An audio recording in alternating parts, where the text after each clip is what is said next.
मुझे लगता है बच्चे में फर्क नहीं पड़ता, जो मेरा मानना है कि एफएमजी हो आईएमजी हो, students are almost all same. IQ का भी इतना फर्क नहीं होता, because once you go into medical field is not the IQ but it is your hard work, sincerity which will decide your future. आपकी MBBS journey कब से कहाँ से स्टार्ट हुई थी, कैसे स्टार्ट हुई? So I got MBBS in Delhi itself and I did from Maulana Azad medical college. अभी जैसे काउंसलिंग अभी नीट पीजी की स्टार्ट होने वाली है ज़्यादातर, तो बहुत सारे लोगों को कन्फ्यूजन ब्रांच को लेके भी रहते हैं। तो फिजियोलॉजी ब्रांच में लोग आपने जब ली तो क्या सोच के आपने? देखो पॉइंट इज, मेरा शुरू से मन जो था वो रिसर्च करने का, मतलब आई एम नॉट वेरी। आपने जब पढ़ाना स्टार्ट किया था, जैसे फिजियोलॉजी आज की लाइफ में बच्चों के लिए सबसे अगर बोरिंग सब्जेक्ट अगर वो बोलते हैं तो फिजियोलॉजी बोलते हैं।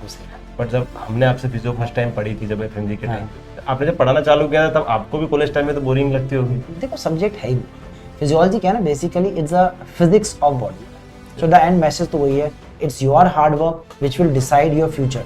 किसने कहा था कि वेयर डू यू स्पेंड और where do you go for your honeymoon depend on your hard work. It can shift from Switzerland to Maldives, है ना, to Goa, to maybe Jhumri तरह है कि नहीं। सो डिपेंड्स ऑन यू कि आप future में क्या करते हो, क्या गाड़ी चलाते हो, किस घर में रहते हो, किस इज्जत से लोग आपसे बात करते हैं, ऑल डिपेंड। इवन घर वाले क्या, घर गली का कुत्ता भी इज्जत देता है, ठीक है ना। सो that's why all depend on you. आज ये बैठा हुआ है, इज्जत दे रहा है, इतने इसके फॉलोवर्स हैं, इसका अप्रिशिएशन है, कहीं जाते हुए कोई बोलता नहीं कि कौन दीपक। हेलो गाइस, मेरा नाम डॉक्टर दीपक आंजना और आज के इस वीडियो में हमारे साथ जो स्पेशल गेस्ट हैं डॉक्टर आशीष सर, जो एफएमजी के टाइम से ही हमारे हमेशा मेंटोर रहे हैं, हमेशा हमको सिखाया है चीज़ें कैसे करनी, कैसे पास होना है, सारी चीज़ें। तो आज सर से इनका एक्सपीरियंस जानेंगे, अब तक का सारा जो अब तक इनका जर्नी है, इतना अच्छा इनका एक्सपीरियंस है। तो welcome sir, thank you so much आने के लिए। मतलब दीपक से मैं शायद अब दूसरी बार मिल रहा हूँ, दूसरी बार क्या, मिलते शायद पहली बार। हाँ, क्योंकि ऑनलाइन था, he was at Covid time, ठीक है, एंड ये विलेज में पढ़ाई करता था, तो कहता है कि मुझे वीडियो भेजता था कि पीछे अपने क्या है, वो खेत है, गाय भैंस है, ये बेचारा वहाँ छोटे से कमरे में बैठ के अपना। तो मैं ये बोला, मैंने कहा पढ़ाई हो जाती है? कहता सर हो जाती है, क्योंकि बिश्केक से आने के बाद सीधा गाँव। मैंने कहा कहाँ बिश्केक, कहाँ अपना गाँव, ठीक है। तो अब जर्नी की बात करें तो it's a very long journey, ठीक है। मतलब आई स्टार्टेड टीचिंग इन 2006। कौन सी क्लास में था? 2006 में सर, आई थिंक 5-6 में होंगे, 5-6 में तब मैं पढ़ाना शुरू किया था। एंड पहली बार फिर मैं गौतम नगर में आया, and when I came to Gautam Nagar I met FMGs for first time. तो मेरे भी क्या है, काफी सारे क्या था ना, वो होता है ना प्री कंसीव नोशन कि एफएमजी अच्छा कौन होते हैं, कैसे होते हैं, अच्छा रशिया वाले होते हैं, रशिया में भी मतलब। And then I met them, I heard about the exam होता है इनका अलग से सब कुछ। तब नया नया शुरू हुआ 2002 के अंदर, अच्छा उसमें रिजल्ट ऐसा आता है वो। And then some of the FMGs who said कि सर हमें आप पढ़ा भी सकते हो, because I was already taking classes in PG Institute, okay. So then I started teaching from 2007-8 to the FMGs, and what I realized is कि I teach in all sector, dental also, nursing also, FMGs, PG, all. But the amount of interaction, the love, the respect I got from them, that made them me a lifelong fan, advocate and supporter of FMGs. क्योंकि बात क्या होती है, हम सब प्यार के भूखे, इज्जत जो है मिल जाए। अब क्या है, ये लोग क्या है, आपको ऐसे ट्रीट करते हैं कि जैसे आप ही इनके सब कुछ। द एफएमजीज ने इतना ज्यादा ध्यान केयर रखा है, मतलब कभी गया तो रिसीव करने आए एयरपोर्ट पे, खाना बना के खिला रहे, रोज मेरे न्योते नहीं आते अपने। सही बात है, जैसे रास्ते में शादी तो डेली मतलब कोई खाना बना रहा है, कोई बुला रहा है। मैंने कहा इतनी इज्जत, मतलब and they actually love and respect if you even show a bit of care.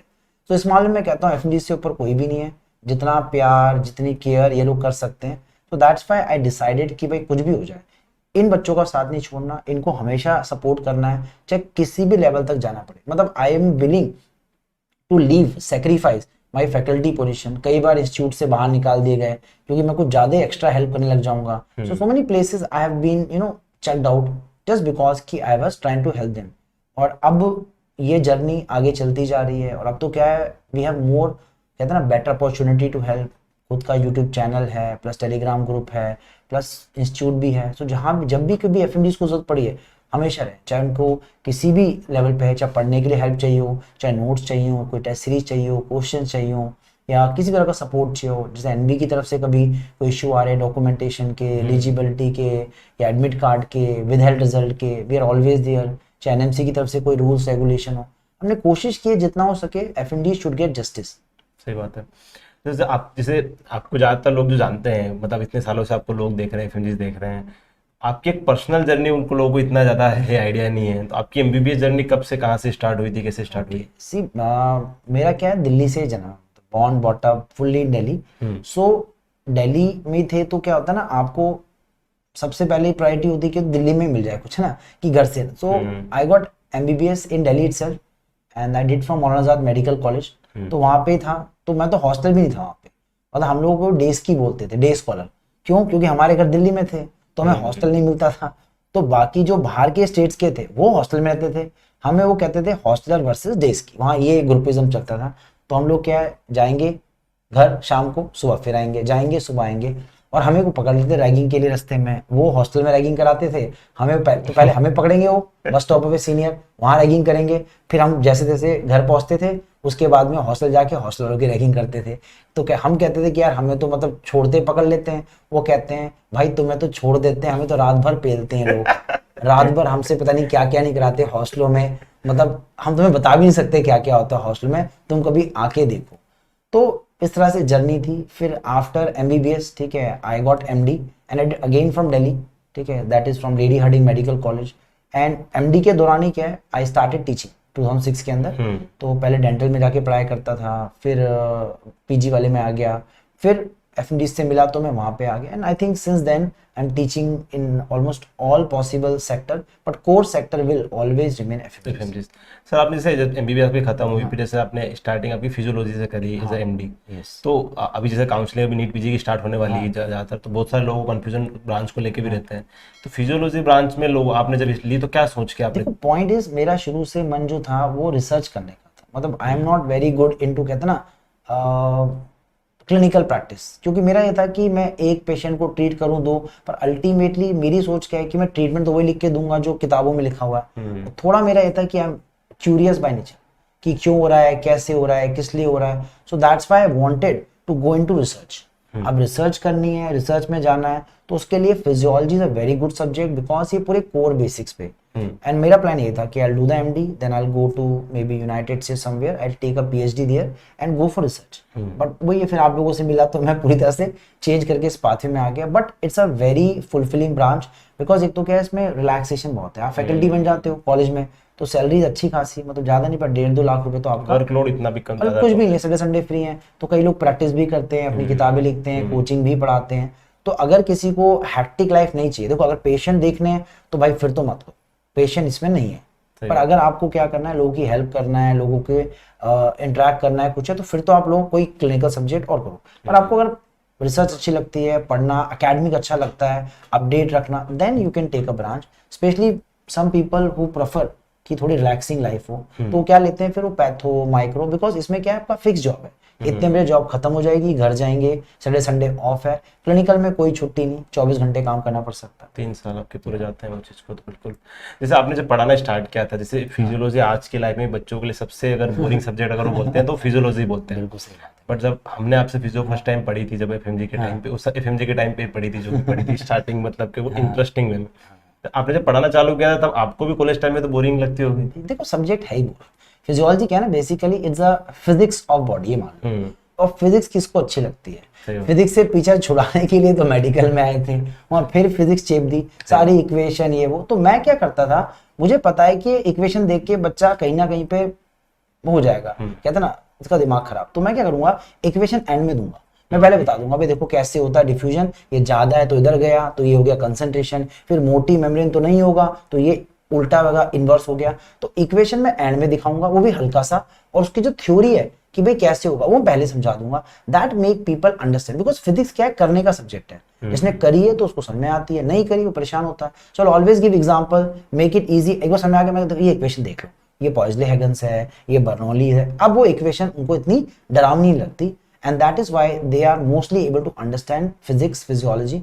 और बिना फिजियो के फिर मेडिसिन नहीं होती मेरे भाई। सही बात है, वो तो है, क्योंकि आपने जिस हिसाब से फिजियो पढ़ाई थी उसमें आधी मेडिसिन उसमें आ जाती थी आपकी फिजियो के हिसाब से। सर अभी जो जैसे नेक्स्ट का जो चक्कर चलने वाला है, ज़्यादातर लोग परेशान है कि कब नेक्स्ट आएगा कब नहीं आएगा, उस चक्कर में जो है उसके बारे में आपका क्या है, कैसे स्टार्ट करनी चाहिए लोगों को प्रिपरेशन? देखो पहली बात ये है कि एग्जाम है, ये पहला ऑप्शन है।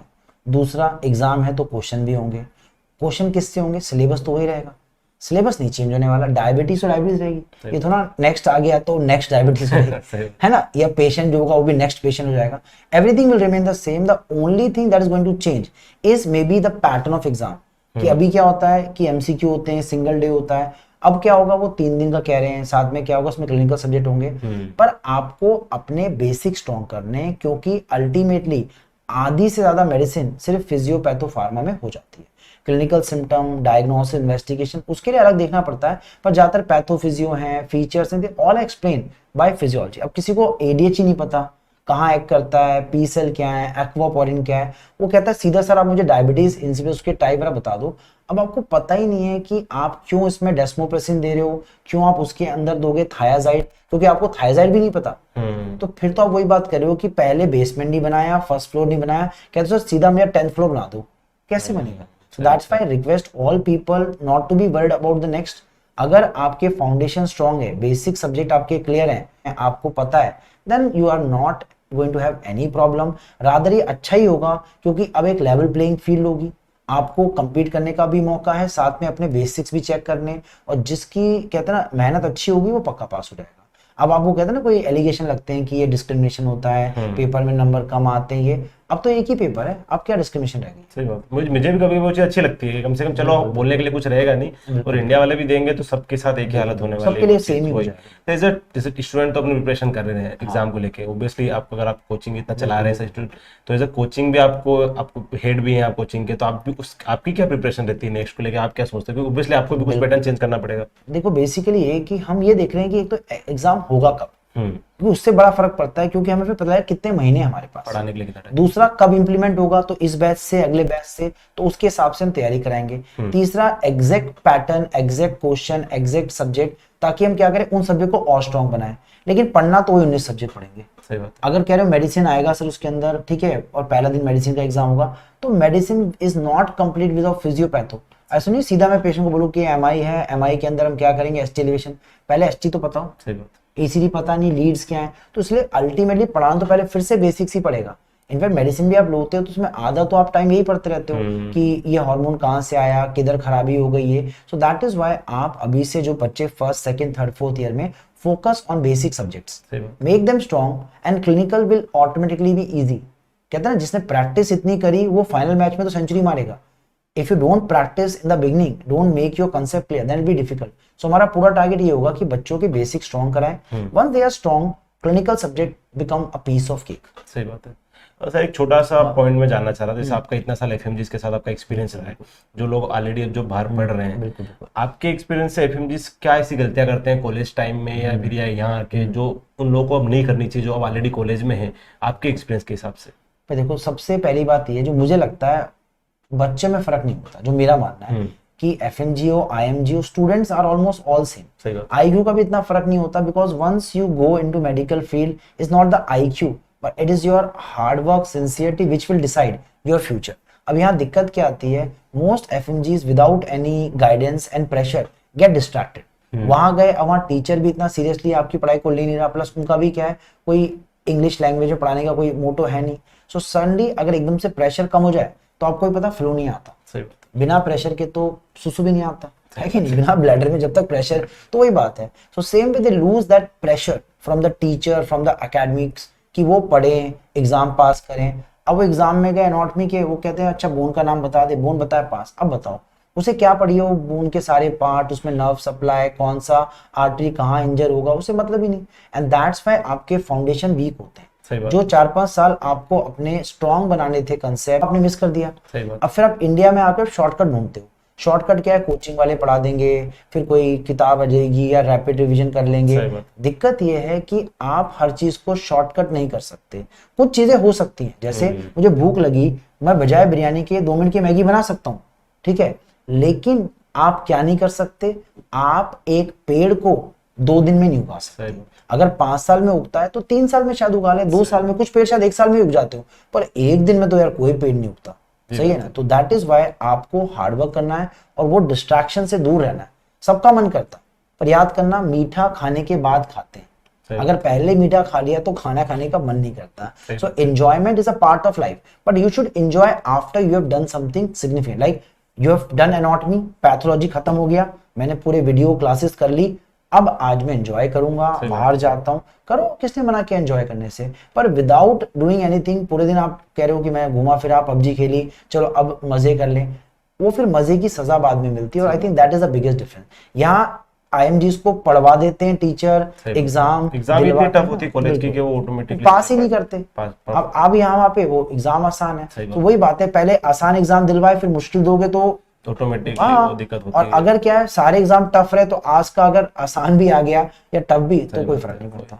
तो आपका जो एक मोटिव हमेशा ये रहता है कि भाई FMGs पास हो, FMGs सफर ना करें। जब मैंने मेरी एग्जाम दी तो मेरा भी यही था कि हमने जो इवन अगर 3-4 महीने भी यहाँ आके बिगाड़े तो हमारी गलती है, हमने कॉलेज लाइफ में वो चीज अच्छे से नहीं करी। तो मेरा यही था कि हमने तो कर लिया, पर बहुत सारे लोग तो 6 महीने में नहीं कर पाते हैं। तो जो कॉलेज में है FMGs, वो ही इसीलिए मैंने मेरा चैनल स्टार्ट किया, उनके जो गाइडेंस सेशन स्टार्ट किए, सब इसीलिए कि भाई FMGs कॉलेज में ही स्टार्ट करें। क्योंकि यहाँ गौतम नगर आने के बाद जो लोग सफर करते थे, मैं मेरे ग्रुप मेट्स को कल मिला यहाँ पे, जो यहाँ पे 2 साल से गौतम नगर में है, जो चौथा अटेंड 5वां अटेंड दे रहे हैं, तो उनको देख के इतना बुरा लगता है। और वो खुद बोलते होते हैं कि यार काश कॉलेज में थोड़ा थोड़ा ही कर लेते, थोड़ा बहुत ही कर लेते, वो चीजें कर लेते। तो उसी में ज्यादा अच्छा है कि जितना अच्छा आप लोग जितना कॉलेज में करोगे उससे ज्यादा अच्छा है वही चीजें।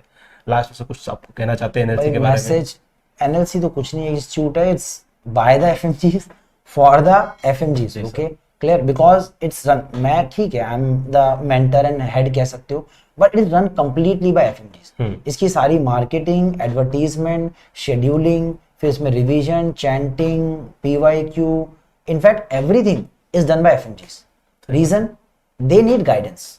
बाकी एनर्जी, एफर्ट, दम तो भरा पड़ा है FMGs में। इनके बस किया है तो फैकल्टी बन जाए, HOD बन जाए, कंसल्ट बन जाए, खुद के अस्पताल डाल लें। That I have seen in so many year, I have seen faculties becoming faculties in all major apps. सब एप्स में कोई ना कोई FMG फैकल्टी है। They are HODs in almost all major colleges. तो कहीं भी जाओ कोई ना कोई FMG निकल ही जाता है। सो अब वो स्टिग्मा नहीं है कि FMG मीन्स कुछ गलत। FMG means a doctor who is capable of doing everything. So potential बहुत है, जैसे ना इंडियंस में पोटेंशियल बहुत है, पर फिर वही बात है, कुछ इंडियन गूगल के CEO बन जाते हैं, माइक्रोसॉफ्ट के, पर कुछ इंडियन ऐसे हैं वो बिल्कुल ही गाली खाते हैं कि अरे यार इंडियंस, कहते हैं ना वो बाहर भी क्या बोलते हैं, क्या हो बिलियात इन दिस की, है ना, इंडियंस है तो इंडियंस को फिर लोगों को नहीं पता है रशियन में गाली होती है। सही है, बिलियात मतलब, तो रशियंस हो गए या चाइनीज हो गए, वो इंडियंस को गलत समझते हैं। रीजन क्या है, वो आप ही एग्जांपल सेट इन करते हो, तो आपके लिए अपॉर्चुनिटी भी है, थ्रेट भी है। अगर आपने मेहनत करी, हार्डवर्क किया, अच्छी रैंक लिया है, तो सीधा नेक्स्ट से आपको PG मिल जाएगी ना। सही बात। बजाय डरने के 2 एग्जाम, तो पहले FMG पास करो फिर PG, तो है ना, और अब तो सीधा एक ही एग्जाम है, नेक्स्ट क्लियर करो और सीधा PG। And all faculties in NLC are MD MS faculty, all are PG faculty, okay.